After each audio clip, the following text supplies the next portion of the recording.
கணவர் மனைவிக்கிடையே ஒற்றுமை வர வேண்டுமா? கணவர் அவர் தொடங்கிய தொழிலில் வெற்றி பெற வேண்டுமா? குழந்தை பாக்கியம் வேண்டுமா? கடன் தொல்லைகள் தீர வேண்டுமா? இந்த நேர்த்தி கடன் தீர நீங்கள் செல்லாத கோவிலே இல்லையா?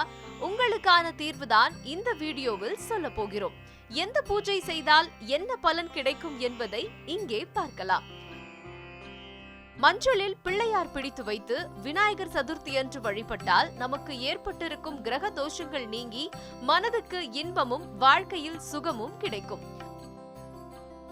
கார்த்திகை மாதத்தில் வள்ளர் சஷ்டி அன்று முருகனுக்கு கந்த சஷ்டி பூஜை செய்தால் தீர்ப்புகள் நமக்கு சாதகமாக அமையும். செவ்வாய் மற்றும் வெள்ளிக்கிழமைகளில் காலை மற்றும் மாலையில் விளக்கு பூஜை செய்தால் தரித்திரம் விலகும். புரட்டாசி மாதம் வளர்பிறை தினங்களில் நவராத்திரி பூஜை செய்தால் மங்களம் உண்டாகும். அது மட்டும் இல்லாமல் நம்மை பிடித்திருக்கும் தீய சக்திகளும் விலகும். புரட்டாசி மாதம் வளர்பிறை மற்றும் நவமி திதியில் சரஸ்வதி பூஜை செய்தால் சோம்பல் விலகி புத்தி மேம்படும்.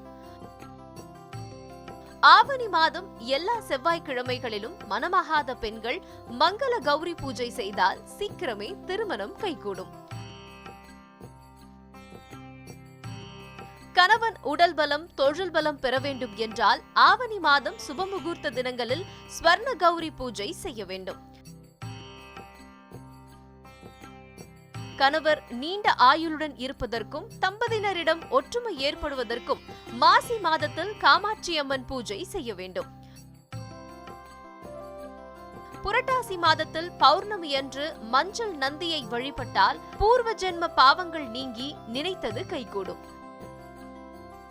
சனிக்கிழமைகளில் ஸ்ரீ வெங்கடேச பூஜை செய்தால் சனி தோஷம் விலகும். கார்த்திகை மாதத்தில் துவாதசி என்று துளசி பூஜை செய்தால் லக்ஷ்மி கடாட்சம் கிட்டும். வாஸ்து குற்றம் போகும், தரித்திரம் விலகும். வைகாசி மாதம் வளர்பிறை தினத்தன்று ஸ்ரீ நரசிம்ம பூஜை செய்தால் வீட்டில் செய்வினை தோஷம் விலகும், கடன் தொல்லைகள் தீரும்.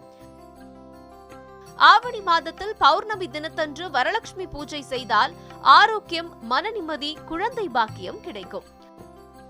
ஐப்பசி மாதத்தில் தீபாவளி அன்று லக்ஷ்மி குபேரர் பூஜை செய்தால் தரித்திரம் விலகும், கடன் தொல்லை தீரும், மங்களம் பெருகும். இந்த மாதிரி வீடியோக்களுக்கு சக்தி ஆன்லைன் டிவியை சப்ஸ்கிரைப் பண்ணுங்க.